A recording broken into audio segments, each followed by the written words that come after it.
Ner malaken yam ka nastin kontin barwani lingwa seme kan war online TV channel. Anda manduni shan kwasnya mala non ruasni han walla shan ajan dangar wid badak kapai badak ronkin dangar wid jan dangar wid bakel bari por me ban jelin kel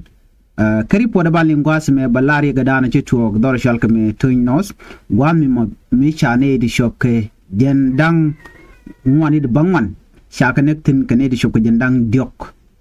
with the doc the chamoy ka bot bana riga mo ban jelin kel ko ngai kon diale kon ku kon election ku kon monitor and election but wo gdire wi ka South Sudan ci mandan gorke and de wi South Sudan der te kamal de ne diala kon ti la refugees ne diala kon shu de ka lo sre wi ka South Sudan ajen do bod dala kon agur ka jeno ban lere ban ka lin ka je ko South Sudan mu we lo jega ñu jeno tele mal mu de tin ajen ndana ban ñakel gwasmene mi gudi je ka YouTube channel kan war online TV de jogono jin ke tieje jino der channel der je support der subscribe ka de notification bell der je twan mi kani subscribe kami bi je ka Facebook page da kan war online TV gore jeno jin dairy page der je follow ko mi tek leer mi ci bare gwas me da chwa mala shube ke jika pet bana ne me bana je linkel ko do dan kon linga ja when me ke report an chalat no chala de no te krik mi ci to dor shal ke me warab state warab je dor dan be president self ke me yadi tibetin ke report mi chalat gwas me chala de wonene ne di jendang wani de bangwan shakanak ramadan la state government kwartin kon kap ko kumen winimi ka ladama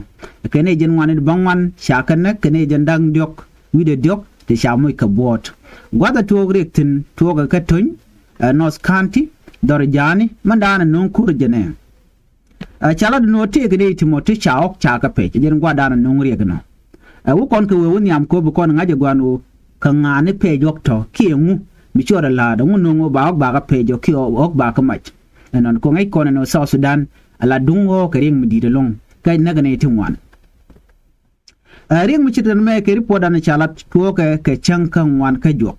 la to ke changa jandang ro baro ka pay badak ronkin dangro jandang ro bakel nyen gwal dan to gotin ala wena mi dor shal ka moton ka warap wajen te ka gwato mi chare le ka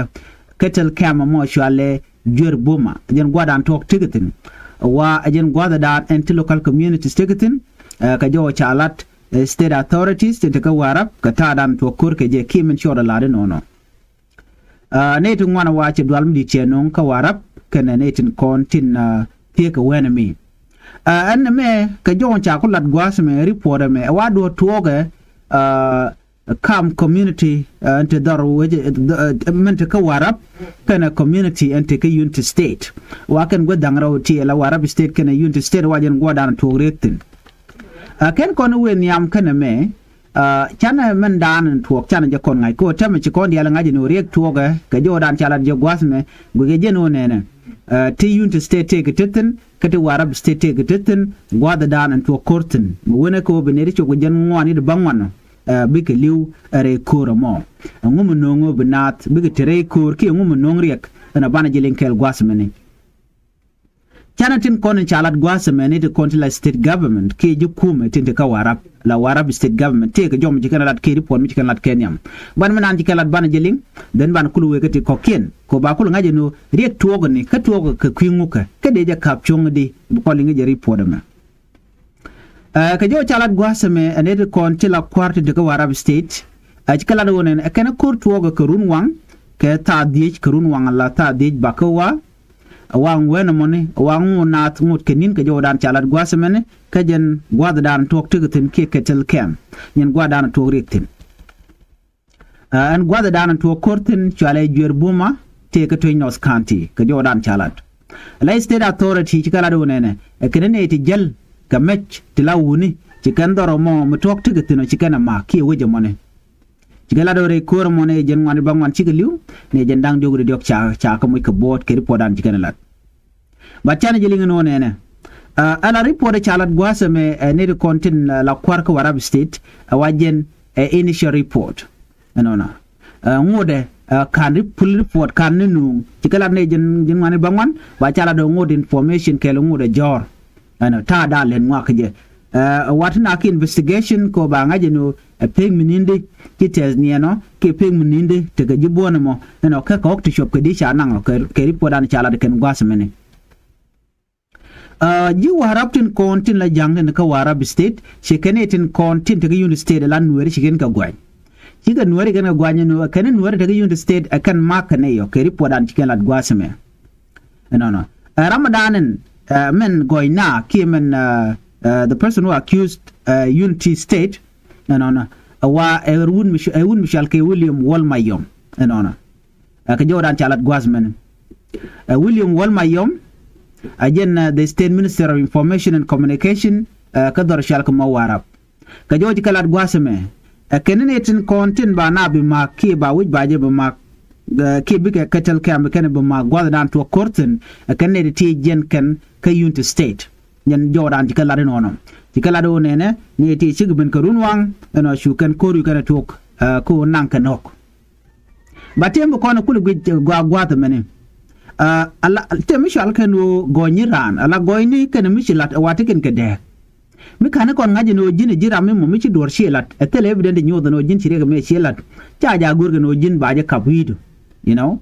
so ko me can confirm chala do me ngode allegation jen ke shi mo mila tok alek chaje proof de no rame me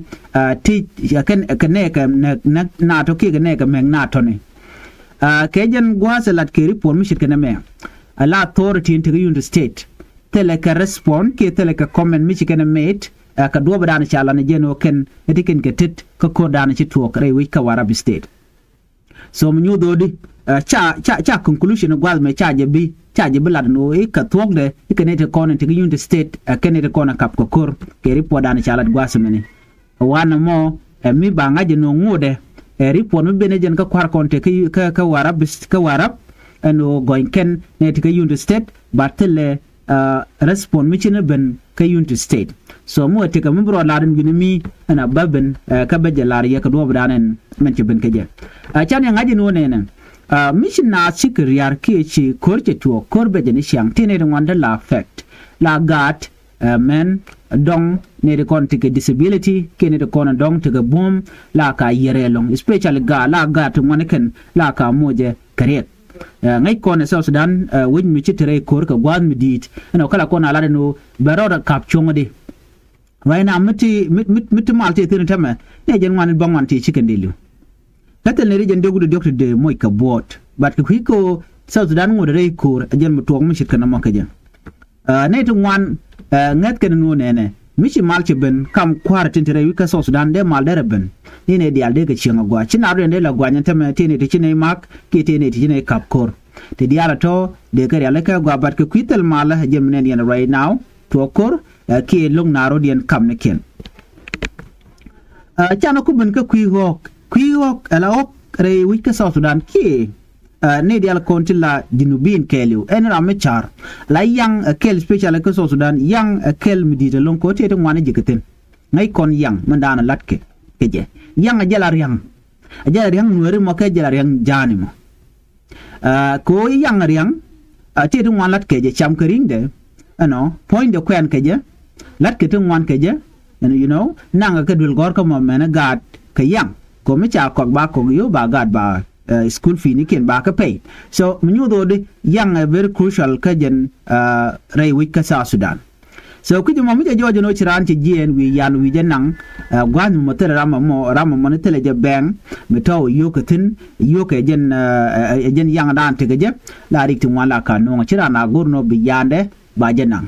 so ka ku yang deran de je ne ka je deran michte ram ci yana kwal de ram de jagor de kero nek so na mo ke liu wachi chongo de yang rara de je pe ke de je nang but information ci bin gwas me initial information ci anu warap goin men ci ke Unity State kan goin ge ban ngode kan Unity State kan la no na me tokala tok no ka kan ci je no ci ka dor jana ko warap state no ci kana mak na me je report dan gode nyara ye kel ban nyoko ben Canada report mi take report dien mi chikane nyoko mu gor kene ke ku ko dan ci tuok re wi mi mi ka warap ci mi chalinga ne jen ngwane bangwan ci ketet nien ne jen nang diok wi de diok you know kanidi chamu ka bot agenda na ci tuogo nono last point jene che la ro nen ka qui election ngai kondi ale election ke ku inquiry tina ko ba ku inquiry ba jelat but under such insecurity right now ta dan nang na rudin ke jema la ku yok la revenge killing ke te ko ken lat ka rudin so Sudan ngo da chi step ala win mi te ka mal ke je te ka mat a ci kware chare mat je na ko la right ko ba ku inquiry ba jelat at this moment ala ku inquiry ba janya mat a chenga menen kondi ala meno la rigeno te ku inquiry mbala ngo de ku inquiry be diel jeng kata danan le ngaro din ke je a chenga me which prison sabe ke mi yadi den no jen be woniam kalat ku inquiry ngo de be te ngwan te ko kin ano te bi ku inquiry bi pen so anyway ngo de ken konya sure no mi election ba pak ke che ba pak ko bes kata dan be sabe ke mi yadi be nyin ka be ga ale keje mi che lara jen no me bala let a che wi de che je be ale kenyok ka do dan de mal der ben ke je be woniam ko mi ram ci ker ke tin kon lat ka rodin ban mi ko kera lon kanere ko la junubin den gore jeno dom ba nyogo char so na me agenda le rode en biata mal ban nyoji kan na the report bye bye